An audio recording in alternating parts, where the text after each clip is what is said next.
आज हम आपको फिजिक्स के कुछ महत्वपूर्ण अंक की क्वेश्चन हल करने सिखाएंगे जो बोर्ड एग्जाम की दृष्टि से अति महत्वपूर्ण है, जो बोर्ड एग्जाम में कई बार पूछे जा चुके हैं। स्टार्ट करते हैं। पहला क्वेश्चन है 0.02 मिलीग्राम द्रव्यमान वाली तथा 6 इलेक्ट्रॉन के आवेश से युक्त एक तेल की बूंद एक समान वैद्युत क्षेत्र में स्थिर लटकी है, वैद्युत क्षेत्र की तीव्रता ज्ञात कीजिए। ये कुमार मित्तल की जो बुक है उसका चैप्टर 2 का क्वेश्चन नंबर 9 है। इस टाइप का क्वेश्चन जो है बोर्ड एग्जाम में कई बार पूछा जा चुका है। अब ये जो क्वेश्चन है किस बेस पर आधारित है? ये इस बेस पर आधारित है कोई भी आवेशित वस्तु यदि वैद्युत क्षेत्र में संतुलन की अवस्था में है या स्थिर है तो उस पर लगने वाले दोनों बल इक्वल होते हैं। एक वैद्युत बल F बराबर QE और दूसरा उसके द्रव्यमान के कारण नीचे की ओर लगने वाला बल mg, भार के कारण जो बल लगता है W बराबर mg। ये दोनों बल इक्वल है। हम इन दोनों बलों को इक्वल रखेंगे और नहीं दी गई है उसका मान हम ज्ञात कर सकते हैं।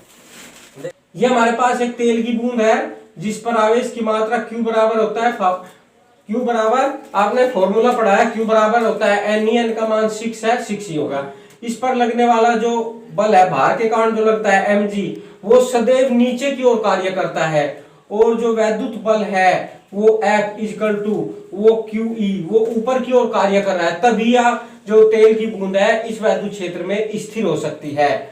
तो इन दोनों बल जब ये इक्वल हो जाएंगे तभी ये वस्तु जो है इसमें स्थिर हो जाएगी। अब इन दोनों बलों को हमें इक्वल रखना है तो फॉर्मूला है हमारा QE इक्वल टू mg। हमें E की वैल्यू निकालनी है। E इक्वल टू हो जाएगा mg अपॉन Q। m का मान निकाल लेते हैं। m हमारा है 0.002 mg, इसको हम 0.002 इसको हम किलोग्राम में चेंज करेंगे और 10 की पावर -6 की इसमें मल्टीप्लाई कर देंगे, किलो में होंगे। और अब ये तीनों पॉइंट पे हम हटा देंगे। 2 गुणा 10 की पावर -6 -3, 2 गुणा 10 की पावर -9 किलोग्राम। देखो हमने 3 अंक पे से पॉइंट हटाए, जितने अंक पे से भी हम पॉइंट हटाएंगे उतनी ही पावर माइनस की हो जाएगी। तो 3 अंक पे से हटा 3 ही पावर माइनस की हो जाएगी। पहले हमारे पास 6 पावर थी और माइनस की 3 और कर देंगे इसमें, तो -6 -3 कितने हो जाएगी? -9। m की वैल्यू रख दी हमने 2 गुणा 10 की पावर -9। g का मान आपको पता है 9.8 होता है। और जो q है, q का मान कितना है? q बराबर है हमारा 6e, 6 और e का मान क्या होता है? 1.6 गुणा 10 की पावर -19। ये हमारे पास वैद्युत क्षेत्र की तीव्रता आ जाएगी। अब हम इसको सोल्व कर सकते हैं। 2 से इसको काट सकते हैं हम, 3 आया, और इसको पॉइंट से पॉइंट भी हम काट सकते हैं और 2 से इसको काटने के बाद हमारा कितना आया? 8 आया। और 2 से इसको काटने के बाद हमारा 2 चौक 8, 2 9 18, 49। तो ऊपर कितना बच गया हमारा?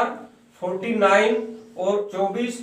अब 10 की पावर देखते हैं। 10 की पावर है ऊपर -9 और नीचे जो माइनस किया है ऊपर जाते कहीं की हो जाएगी, प्लस की हो जाएगी। इसको हमने सोल्व किया, वो आया हमारा 2.041 10 की पावर 10 न्यूटन प्रति कूलम इसका मात्रक है। अब हमें पॉइंट के बाद केवल 2 ही अंक लेना है। जब हम किसी को डिवाइड करेंगे तो पॉइंट के बाद हम उसको 3 अंक तक डिवाइड करेंगे, लेकिन आंसर में हमें पॉइंट के बाद 2 ही डिजिट लेने हैं। अगर तीसरा जो अंक है वो 5 या 5 से ज्यादा है तो उसको 1 मानकर दूसरे अंक में जोड़ देते हैं।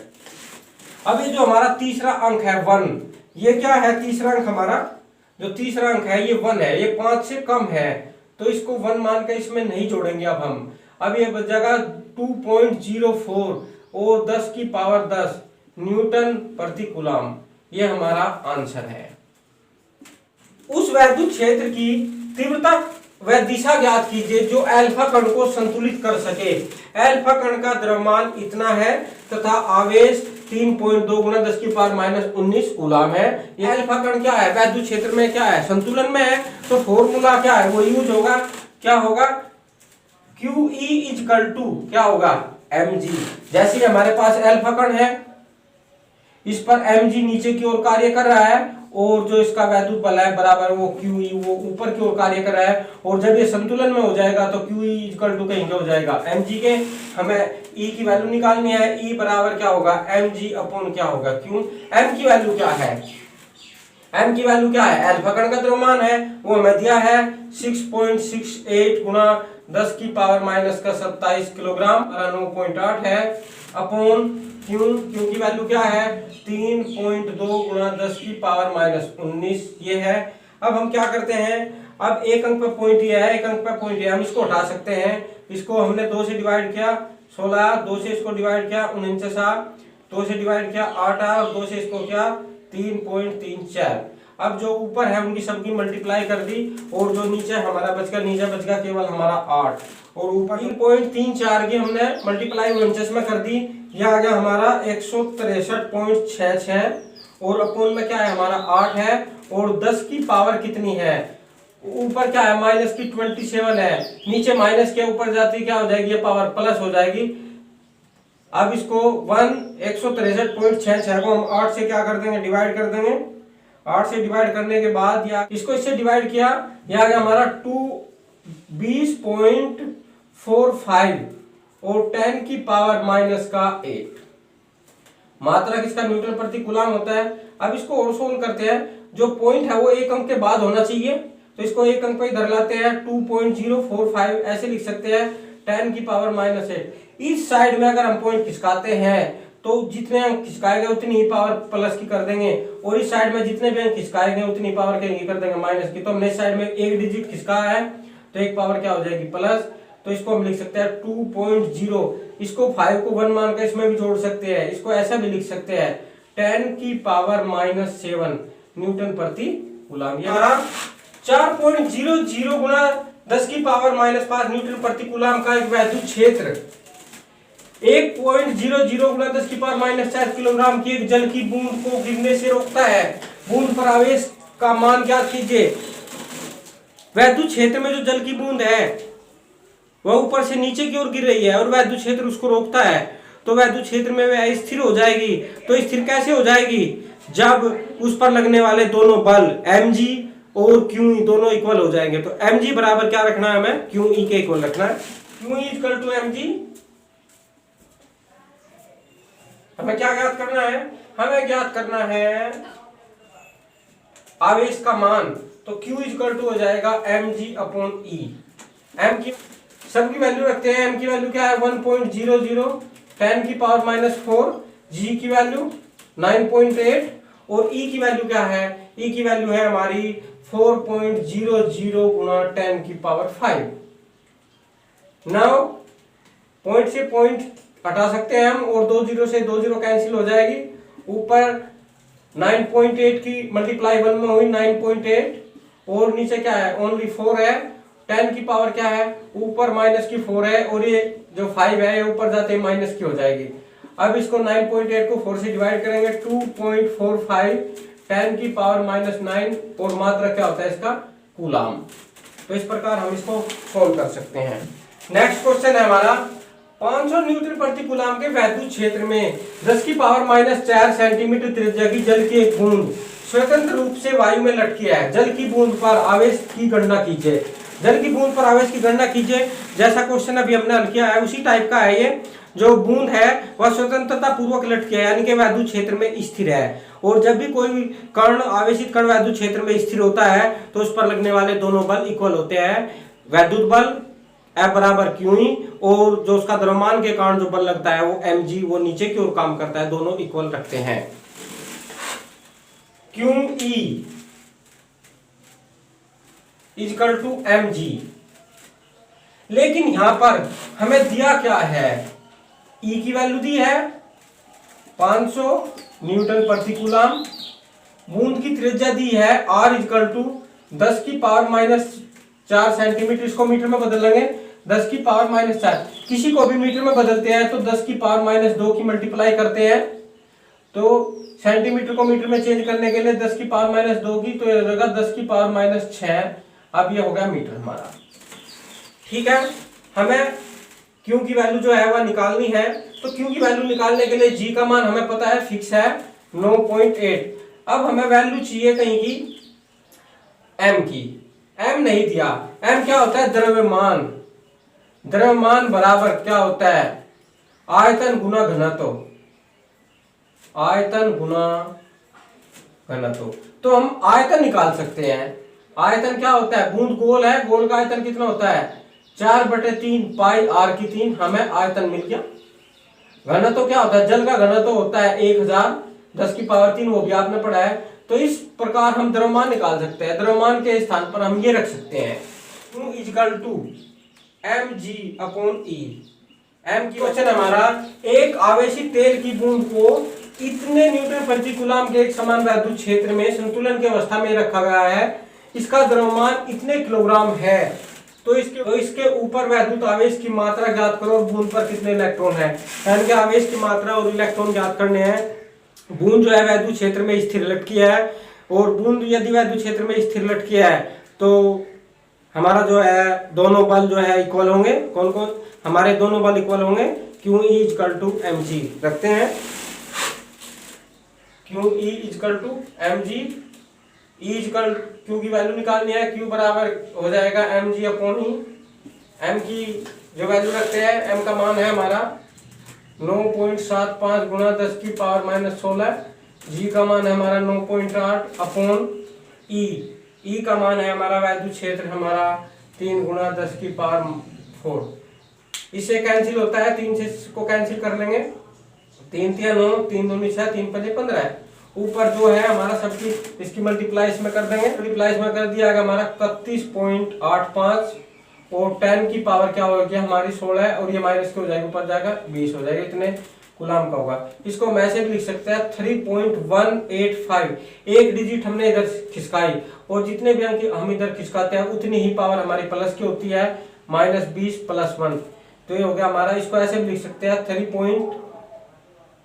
है, 8 को 1 मान के इसमें जोड़ सकते हैं, 3.2 गुणा 10⁻⁻19 कूलम। अब हमें निकालना है, ये फार्मूला पढ़ा है, Q बराबर Ne, इलेक्ट्रॉनों की संख्या निकालनी है। ये जो पार्ट है हमारा, Q बराबर Ne, N बराबर Q/E। Q की वैल्यू क्या है? Q की वैल्यू अभी निकाली हमने, 3.2 गुणा 10⁻⁻19 है, 1.6 गुणा 10⁻⁻19। 10⁻19 से 10⁻19 कैंसिल हो जाएगा, पॉइंट से पॉइंट कैंसिल हो जाएगा। 16 दूनी क्या होता है? 32, 2 इलेक्ट्रॉन।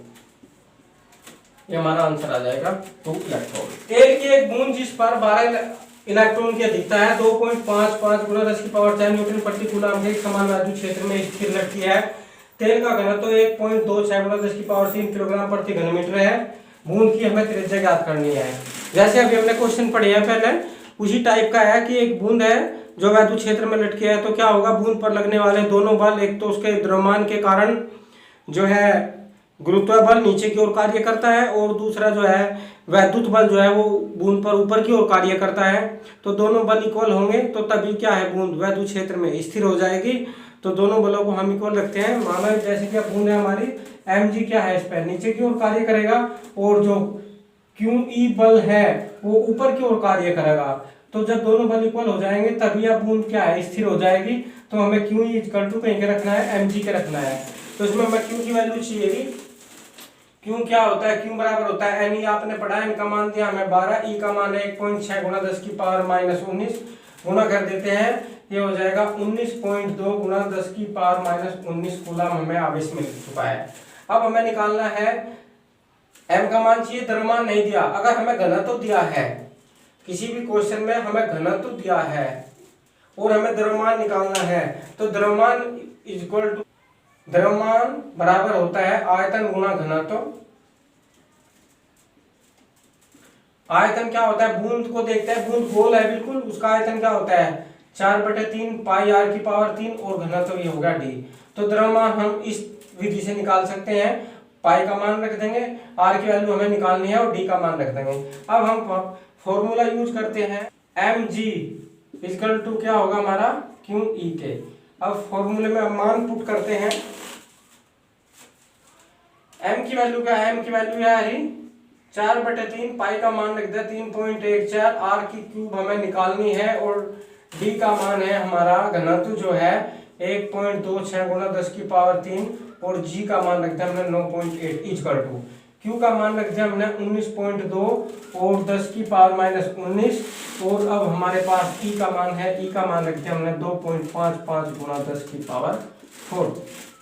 आपने पढ़ा है जिसकी वैल्यू निकालनी है, यानी कि जिसका मान निकालना है उसको एक साइड में रखते हैं, बाकी सबको दूसरी साइड में। इसको जिसका मान निकालना है उसको हमने r की क्यूब को एक साइड में रखा, और ये जो संख्या मल्टीप्लाई में है उधर डिवाइड में चली जाएगी, जो यहाँ पे डिवाइड में है उधर मल्टीप्लाई में चली जाएगी। तो 3 तो ऊपर मल्टीप्लाई में चले जाएगा। 19.2 गुणा 10 की पावर माइनस 19 गुणा 2.55 गुणा 10 की पावर 4 अपूर्ण नीचे क्या है हमारे पास, नीचे है हमारे पास एक तो 4 है ये, और एक 3.14 है, 1.26 है, और गुना 9.8 ये हमारे पास संख्याएं हैं। नहीं, 1.6 गुना 10 की पावर 3 और गुना 9.8 ये हमारे पास संख्या है। अब थोड़ा सा सोल्व करते हैं। 3 से इसको काट लेते हैं, 3 चौक 12 और 3 दूनी 6, और 4 से इसको काट लेते हैं, 4 चौक 16 और 4 अठे 32। हमारे पास क्या बच चुका है, 4.8 गुणा 2.55 गुणा 10 की पावर 19 में से 4 गई माइनस की 15। अपूर्ण में देखते हैं क्या बचता है। अपूर्ण में बचा हमारे पास 3.14 है, 0.42 है और 9.8 है, और 10 की पावर जो 3 थी ऊपर जाते हैं माइनस में यहाँ पे होगी। अब ऊपर जो संख्या है हमारी, इनकी मल्टीप्लाई करते संख्या है, इन दोनों की मल्टीप्लाई करते हैं, वह आ जाएगी हमारी 12.24, और जो नीचे हमारे पास तीनों संख्याएं हैं, तीनों की मल्टीप्लाई हमारा आएगा 12.92424। लेकिन जो नीचे है काफी बड़ी संख्या आ चुकी है, तो कैलकुलेशन में हमें प्रॉब्लम आएगी। तो इसके लिए हम क्या करते हैं, पॉइंट के बाद के 2 अंक ले लेते हैं, 12.24। तो हमारे पास 12.24 अपॉन 12.92 ये हमारा है r की क्यूब का मान है, और 10 की पावर है माइनस 18। अब जब हम यहाँ से इधर क्यूब हटाएंगे तो इस साइड का क्या हो जाएगा, क्यूब रूट हो जाएगा, यानी कि 1/3 पावर हो जाएगी। ये 18 की 1/3 कितनी हो जाएगी, 6। तो 10 की पावर तो बच जाएगी हमारी -6, और इसको इससे डिवाइड करेंगे आ जाएगा 0.95। और इसका क्या करना है, हमें घनमूल निकालना है। निकालने का जो वीडियो है इस वीडियो के डिस्क्रिप्शन में है, जिससे आप घनमूल आसानी से निकाल सकते हो। आप एक बार उस वीडियो को अवश्य देख ले। 0.982 और 10 की पावर -6 यह आ गया हमारा मीटर में। इसको हमने 9.82 गुणा 10 की पावर -6, एक अंक इधर को खिसकाने में क्या बताया हमने, पॉइंट जितने अंक इस साइड में खिसकाते हैं उतनी ही पावर माइनस की करते हैं, -1 होगी। -1 होती है हमारे पास कितनी होगी, पावर हो जाएगी हमारी -7। 9.82 गुणा 10 की पावर -7 ये है हमें मीटर में। अगर हमें इसको मिलीमीटर में चेंज करना है, तो मिलीमीटर में चेंज करने के लिए हमें क्या करना पड़ेगा, 10 की पावर 3 यानी कि 1000। 1 मीटर में कितने मिलीमीटर होते हैं, 1000 मिलीमीटर होते हैं 10 की पावर, क्योंकि इसको मिलीमीटर में चेंज कर सकते हैं, क्योंकि ये क्या है, बहुत ही छोटी राशि है। 10 की पावर -7 और 10 की पावर 3 के हमने इसमें मल्टीप्लाई कर दी, ये बन गया हमारा मिलीमीटर। और ये 7 माइनस किया, 3 प्लस किया, तो क्या हो जाएगा, प्लस की 4 बच जाएगी। 9.82 गुणा 10 की पावर -4 मिलीमीटर ये हमारे यहाँ की त्रिज्या, ये हमारा क्या है, आंसर है।